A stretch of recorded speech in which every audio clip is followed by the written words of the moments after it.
ओम नमो भगवते वासुदेवाय। स्वागत है आप सभी का हमारे चैनल पर। आज है 13 अप्रैल 2026 और आज बैसाख मास के कृष्ण पक्ष की बरुथनी एकादशी है। आज के इस वीडियो में आप बरुथनी एकादशी व्रत की कथा सुनेंगे, भगवान विष्णु की आरती भी सुनेंगे। अगर आपको हमारे द्वारा सुनाई हुई कथा पसंद आए तो वीडियो को लाइक अवश्य कर दीजिए और अगर चैनल सब्सक्राइब नहीं किया है तो सब्सक्राइब कर लें। और अगर दूसरों को ये वीडियो भेजना चाहते हैं तो आप भेज सकते हैं और कमेंट सेक्शन में ओम नमो भगवते वासुदेवाय अवश्य लिखें। तो शुरू करते हैं आज श्री वरुथनी एकादशी व्रत की कथा।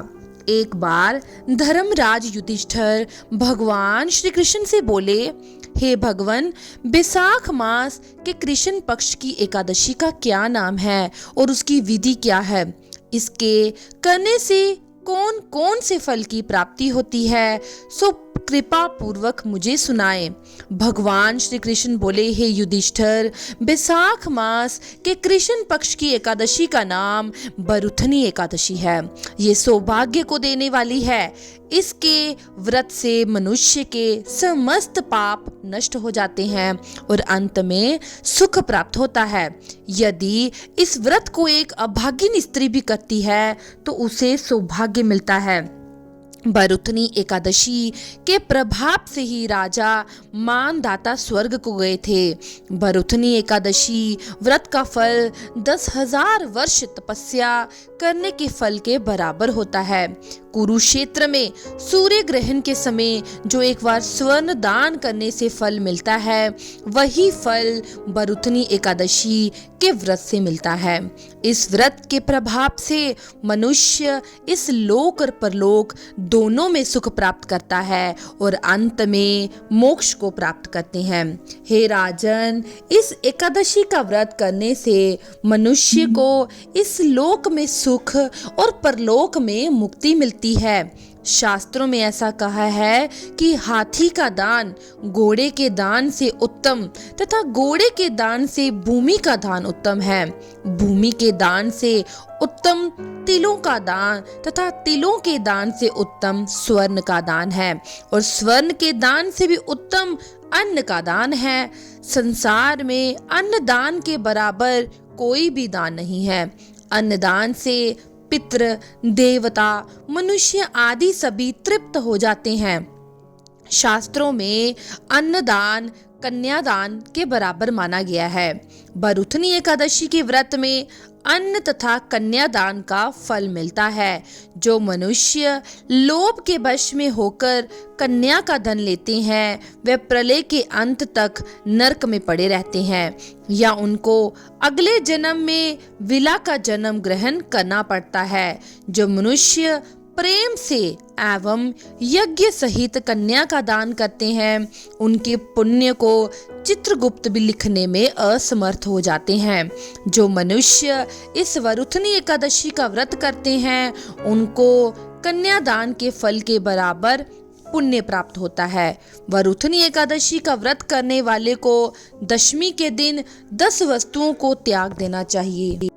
कांसे के बर्तन में भोजन करना, मांस, मसूर की दाल, चना, शंख, शहद, कोंदो, साग, दूसरे का अन्न, दूसरी बार भोजन करना, ये सब नहीं करना चाहिए।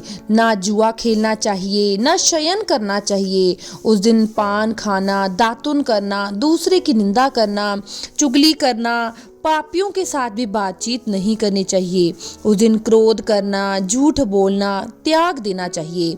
इस व्रत में नमक, तेल और अन्न वर्जित है। हे राजन, जो मनुष्य इस एकादशी को विधि पूर्वक करते हैं, उनको स्वर्ग लोक की प्राप्ति होती है। जो मनुष्य यमराज से डरते हैं, उनको वरुथनी एकादशी का विधि पूर्वक व्रत करना चाहिए। इस व्रत के महात्म को पढ़ने से 1000 गोदान का फल प्राप्त होता है। इसका फल गंगा स्नान करने के फल से भी अधिक बताया जाता है। अब तुझे राजा मानदाता की कथा सुनाता हूँ, जिसने वरुथनी एकादशी के व्रत को धारण किया था। हे युधिष्ठिर, उस कथा को तुम ध्यान पूर्वक सुनो। एक समय की बात है, प्राचीन काल में नर्मदा तट पर मानदाता नाम का एक राजा राज्य करता था। वह अत्यंत दानशील तपस्वी था। एक दिन जब वह तपस्या कर रहा था, उसी समय जंगली भालू ने आकर राजा का पैर चबा डाला, फिर उसे घसीटता हुआ जंगल में ले गया। राजा ने करुण भाव से कहा, भगवान विष्णु को पुकारा तो वक्त बत्सल भगवान ने प्रकट होकर भालू से राजा के प्राण बचाए। राजा का पैर भालू खा चुका था, इससे वो बड़ा शोकग्रस्त हुआ। तब भगवान विष्णु बोले, हे वत्स, शोक मत करो, ये तुम्हारे पूर्व जन्मों के कर्मों के कारण तुम्हें कष्ट भोगना पड़ा है। अब तुम वरुथनी एकादशी को मथुरा में जाकर मेरे वरावतार की मूर्ति की पूजा और व्रत करो। उसके प्रभाव से तुम पुनः सुदृढ़ अंगों वाले हो जाओगे। भगवान की आज्ञा मानकर राजा ने श्रद्धा पूर्वक इस व्रत को किया और भगवान विष्णु की कृपा से वह पुनर्सुंदर अंगों वाला हो गया। इस प्रकार वरुथनी एकादशी का व्रत करने से मनुष्य को सुख सौभाग्य की प्राप्ति होती है, सभी पापों से मुक्ति मिलती है। बोलिए भगवान श्री हरि विष्णु की जय, वरुथनी एकादशी की जय। एकादशी माता की आरती अब हम कर लेते हैं।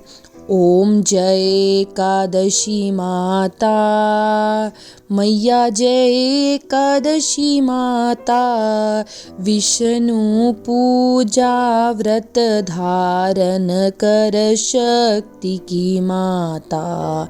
ओम जय एकादशी माता, तेरे नाम गिनाऊं, देवी भक्ति प्रदान करो, गढ़ गौरव की देना माता, शास्त्रों में वरनी। ओम जय एकादशी माता, मार्गशीर्ष के कृष्ण पक्ष की उत्पन्ना विश्वतारिणी, जन्मी शुक्ल पक्ष में हुई मोक्षदाता, मुक्ति दाता बन आई। ओम जय एकादशी माता, पोषिक कृष्ण पक्ष की सफला नामक है, शुक्ल पक्ष में होए पुत्रदा, आनंद अधिक रहे। ओम जय एकादशी माता, नाम षट तिला माघ मास में कृष्ण पक्ष आवे, शुक्ल पक्ष में जया कहावे, विजय सदा पावे। ओम जय एकादशी माता, विजया फागुन कृष्ण पक्ष में शुक्ल आमल की, पाप मोचनी कृष्ण पक्ष में चैत्र महाबल की। ओम जय एकादशी माता, शुक्ल पक्ष में कामदा धन देने वाली, नाम वरुथनी कृष्ण पक्ष में बैसाख माह वाली। ओम जय एकादशी माता, शुक्ल पक्ष में होए मोहनीय प्राज, कृष्ण पक्षी नाम निर्जला सब सुख करनी, शुक्ल पक्ष रखी है।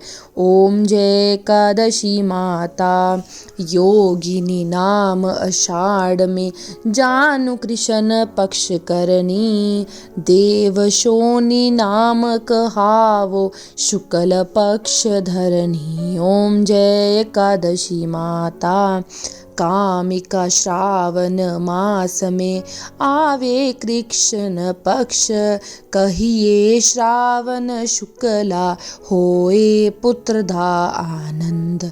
ओम जय एकादशी माता, अजा भाद्रपद कृष्ण पक्ष की परिवर्तनी शुक्ला, इंद्रा अश्वनी कृष्ण पक्ष में व्रत से भव सागर निकला। ओम जय एकादशी माता, है शुक्ल पक्ष में पाप हरन हारी। रमा मास कार्तिक में आवे सुखदायक भारी। ओम जय एकादशी माता देव उठनी शुक्ल पक्ष की दुख नाशक मैया। लोंद मास की करूँ मैं विनती पार करो नैया।